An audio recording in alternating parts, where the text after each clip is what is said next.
یہ الہی کے ذریعے جو اللہ نے کلام اتارا ہے، جب اللہ نے فرما دیا کہ اس میں شفا ہے تو قرآن سے شفا حاصل کرنی چاہیے۔ کل مجھ سے کسی نے اپنا تجربہ شیئر کیا، 65+ ہیں وہ بھی ماشاءاللہ، تو وہ کہنے لگی کہ میں کسی دوا پر نہیں ہوں، مجھے کسی قسم کی دوا کی ضرورت نہیں ہوتی، نہ کوئی وٹامن نہ کچھ۔ میں نے کہا کیا راز ہے؟ کہتی کہ میں روزانہ کا جو قرآن پڑھتی ہوں، ساتھ ہی پانی رکھ لیتی ہوں، اس پہ دم کرتی ہوں اور وہ روز پی لیتی ہوں، میری ساری چیزیں اسی سے ٹھیک ہوتی۔ سبحان اللہ، یقین کی بات ہے نا، یقین کی بات ہے۔ ورنہ آپ دیکھیں کہ جو عمر بڑھتی جاتی ہے دوائیوں کی تعداد بڑھتی جاتی، ڈوز بڑھتی جاتی ہے، کیونکہ یہ یقین ہے کہ قرآن شفا ہے۔ اللہ تعالیٰ نے فرما دیا ہے کہ وَنُنَزِّلُ مِنَ الْقُرْآنِ مَا هُوَ شِفَاءٌ وَرَحْمَةٌ، شفا بھی ہے رحمت بھی ہے۔ اور پھر یہ کہ قرآن میں سے کہیں سے بھی پڑھ لیں، بعض تو اسپیسیفک آیات تجربے مشاہدے کی روشنی بتاتے ہیں، وہ بھی ٹھیک ہے، لیکن ادروائز آپ کہیں سے بھی پڑھ لیں، انشاءاللہ آپ کو شفا ہوگی۔ اور اگر آپ روز یہی پریکٹس شروع کرتے ہیں کہ جب قرآن پڑھنے لگے اپنا پانی پاس رکھ لیں، اونچی آواز سے تلاوت کریں، اور پھر وہ پانی کے اندر وہ جو آپ کی قرآن کی آیات کا اثرات ہیں وہ جائیں گے اور وہی پی لیں، اور وہ آپ کے کان بھی سن رہے ہیں، آپ کا جسم بھی سن رہا ہے، اور پانی بھی آپ کے اندر وہی گیا ہے، تو انشاءاللہ شفا ہوگی۔ پھر اسی طرح حجامہ کرانا، کپنگ، کیونکہ نبی صلی اللہ علیہ وسلم نے اس کے بارے میں تلقین کی ہے، اور جب آپ معراج پر گئے تھے تو جس فرشتوں کے گروہ سے ملے تو انہوں نے یہ کہا کہ اپنی امت کو حجامہ کرانے کا حکم دیں، اور اس میں الحمدللہ بہت فائدہ بھی ہوتا ہے۔ کئی ایسی لا علاج بیماریاں جو کسی دوا سے نہیں جاتی وہ حجامہ سے چلی جاتی ہیں۔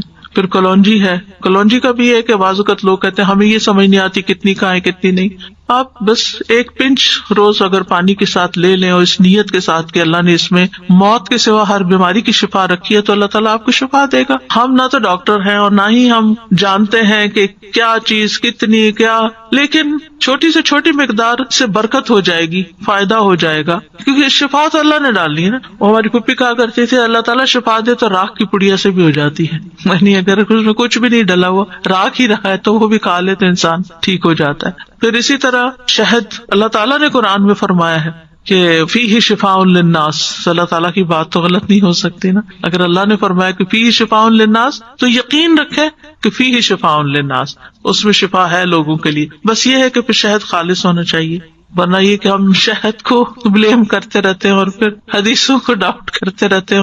من جد وجد، اس کا مطلب جو کوشش کرتا ہے پا لیتا ہے۔ میں یہ سوچ رہی تھی کہ نیت بہت امپورٹنٹ ہے۔ اگر ہم شہد لے رہے ہیں، ہم کلونجی لے رہے ہیں، ہم زیتون لے رہے ہیں، تو ہماری نیت اگر یہ ہے کہ اس میں اللہ نے بولا ہے تو اللہ کی کہیں بھی بات غلط نہیں ہوتی، اس سے مجھے شفا ملے گی تو پھر شفا مل جائے گی۔ پھر جیسے انسان سوچتا ہے نا پھر باڈی بھی ویسے جیسے کام وہ کرتا ہے۔ پانی سے شفا ہو گئی، تو جسٹ اپنی نیت انسان کو جائزہ لینا ہے۔ اللہ کا حکم، رسول اللہ صلی اللہ علیہ وسلم کا حکم اور آپ کا تجربہ ہم کافی ہے ہمارے۔ اسی طرح آب زمزم حدیث میں آتا ہے جس مقصد کے لیے پیا جائے وہ اس سے فائدہ ہوتا ہے، یعنی الحمدللہ مسلمانوں کے ہر گھر میں کچھ نہ کچھ زمزم جو ہے موجود ہوتا ہے، تو وہ اکٹھا نہ پی جائیں بلکہ اس کو تو تبرک کے طور پہ رکھے، اور آپ اپنے پانی میں تھوڑا تھوڑا ڈال کے اس کو، کیونکہ جس پانی میں آپ ڈالتے ہیں اس سارے کی تاثیر بھی بدل جاتی، تو دم کر کے رکھ لیں، سورۃ فاتحہ پڑھ کے رکھ لیں اور اس کے اندر سے تھوڑا تھوڑا پھر پیتے رہیں۔ کلونجی کی بات جیسے آپ نے کی تو میری اپنی پریکٹس یہ ہے کہ بہت زمانے سے الحمدللہ کلونجی میں نے پیس کے رکھی ہوئی ہوتی ہے ایک بوٹل کے اندر، اور ہر کھانے کے اندر لیکن ایوری تھنگ میں ایک چٹکی اور پنچ ڈال دیتی ہوں درود شریف پڑھ کے، الحمدللہ۔ الحمدللہ۔ پھر پانی سے علاج، یعنی زمزم تو ہے ہی، لیکن اگر زمزم نہیں ہے تو پھر پانی۔ نبی صلی اللہ علیہ وسلم نے فرمایا جب کسی کو بخار ہو جائے تو 3 رات سحری کے وقت اس پر ٹھنڈا پانی بہایا جائے۔ ٹھنڈے سے مراد بہت برف والا ٹھنڈا نہیں، یعنی نارمل ٹیمپریچر، روم ٹیمپریچر ہوتا ہے، یعنی گرم کیے بغیر اس کو جیسا ہے ویسا ہی انسان کے اوپر بہا دیا جائے۔ اگر پانی بہایا نہ بھی جا سکے نا تو گیلی پٹی رکھیں، اس سے بھی فائدہ ہوتا ہے۔ نبی صلی اللہ علیہ وسلم نے اپنے مرض الوفات میں فرمایا مجھ پر 7 ایسے مشکیزوں کا پانی ڈالو جن کا منہ نہ کھولا گیا ہو، یعنی یوزڈ نہ ہو، پوری بھری ہوئی، شاید مجھے کچھ آرام ہو جائے۔ یعنی زیادہ پانی، جیسے ٹب میں بیٹھ جاتے ہیں، لیکن ٹب میں بیٹھنے سے کیا ہوتا ہے، وہ تو اسی میل کے اندر ہی آپ رہتے ہیں، تو اگر اوپر سے بہتا ہے پانی تو وہ زیادہ پھر فائدہ مند ہے۔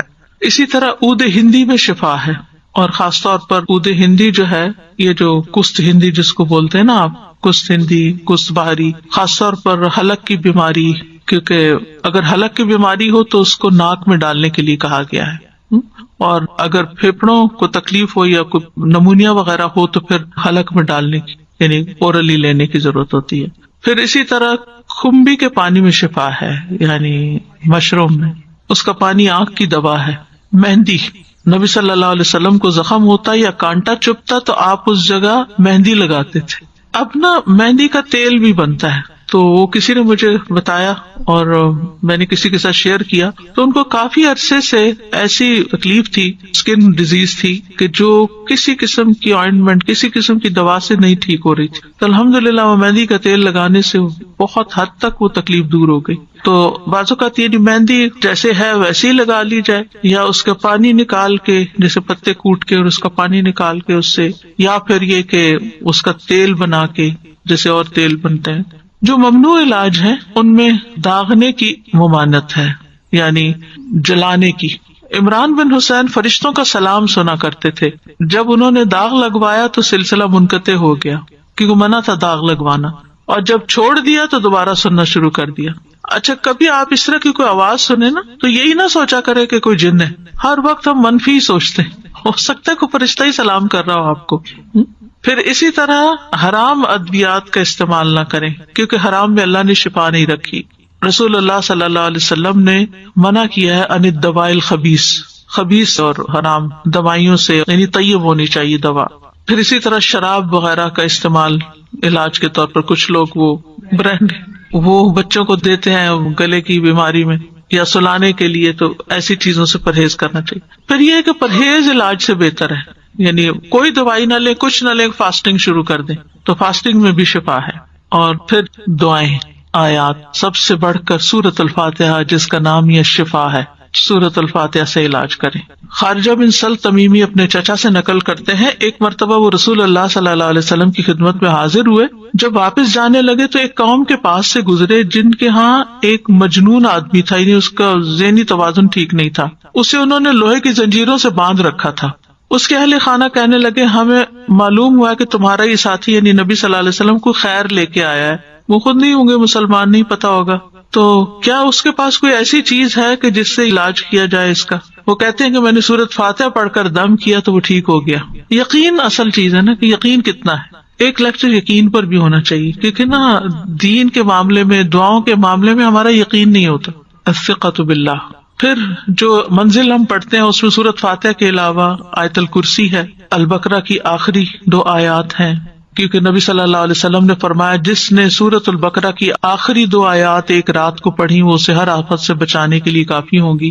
اور آیت الکرسی کا تو فائدہ آپ کو معلوم ہی ہے. پھر معوذات ہیں، قل هو اللہ احد، قل اعوذ برب الفلق، قل اعوذ برب الناس.